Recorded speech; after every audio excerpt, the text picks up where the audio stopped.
You've heard the saying, a black cat crosses your path and suddenly the mood changes. Someone hesitates. Someone jokes about bad luck. And for a superstition that claims ancient wisdom, it falls apart the moment you ask a single question. Why? Is a black cat actually an omen of misfortune? Or are humans simply biologically bad at seeing them? Because when you strip away folklore, cut through centuries of fear, and replace myth with science, the story flips completely. What history labeled as a curse turns out to be evolution, doing exactly what it does best: optimizing survival. This isn't a ghost story. This is a biology story. And once you understand it, the black cat myth doesn't just collapse, it exposes us. Let's start with the elephant in the room: color. More specifically, melanism. Melanism is a genetic trait caused by a high concentration of melanin, the pigment responsible for skin, hair, and eye color across the animal kingdom. In cats, melanism produces a solid black coat. And here's the part superstition never mentions. Melanism doesn't survive by accident. It survives because it works. In evolutionary terms, black fur is not a curse. It's tactical stealth. Cats evolved to hunt in low light: dusk, dawn, nightfall. A black coat absorbs light instead of reflecting it, reducing contrast against the environment. To prey animals, a black cat doesn't look like a predator. It looks like absence. This advantage isn't theoretical. We see it across species. Black leopards show higher hunting success in dense forests.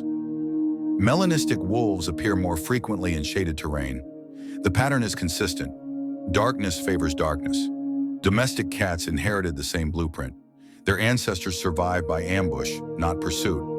A black coat turns the body into a moving shadow, a biological cloaking device refined over millions of years.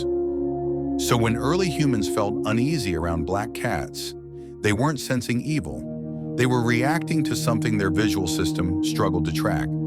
Humans distrust what they can't clearly see, and black cats are exceptionally hard to read in low light. This isn't mysticism, it's sensory limitation. Now let's talk about how biology collided with bad storytelling. In medieval Europe, black cats didn't become symbols of bad luck by accident. They became scapegoats. During times of famine, plague, and social instability, people searched for something to blame. And when explanations are scarce, fear fills the gap. Black cats were nocturnal, quiet, elusive. They appeared suddenly and vanished just as fast. To a population already primed for paranoia, that behavior felt supernatural. Add a cultural obsession with witches, especially women living outside social norms, and black cats became guilty by association. They were labeled familiars, extensions of dark magic. Kill the cat, weaken the witch. That was the logic. This led to mass exterminations of cats across Europe. And here's the irony history rarely mentions. Removing cats didn't reduce misfortune, it multiplied it. Cats controlled rodent populations. Rodents carried fleas. Fleas carried Yersinia pestis, the bacterium responsible for the Black Death. By killing cats, humans cleared the path for rats. The result was one of the deadliest pandemics in human history. In other words, the so-called bad luck cat was a public health asset. The real curse was human ignorance. Psychologically, this fits a known bias called illusory correlation. Humans are wired to link rare events together, especially negative ones. A black cat appears. Something bad happens later. The brain connects them, even when no causal link exists. Once that association forms, confirmation bias takes over. We remember the hits. We forget the misses. The myth reinforces itself.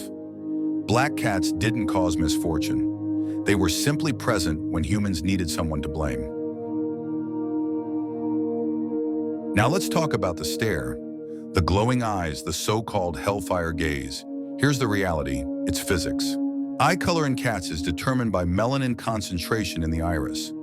Black cats often have lighter eye colors, gold, amber, copper, because melanin is concentrated in the fur, not the eyes. The contrast is striking. and humans are extremely sensitive to contrast in faces and eyes. Add low light and another structure becomes visible, the tapetum lucidum, a reflective layer behind the retina that bounces light back through photoreceptors, dramatically improving night vision. It's why cat eyes appear to glow.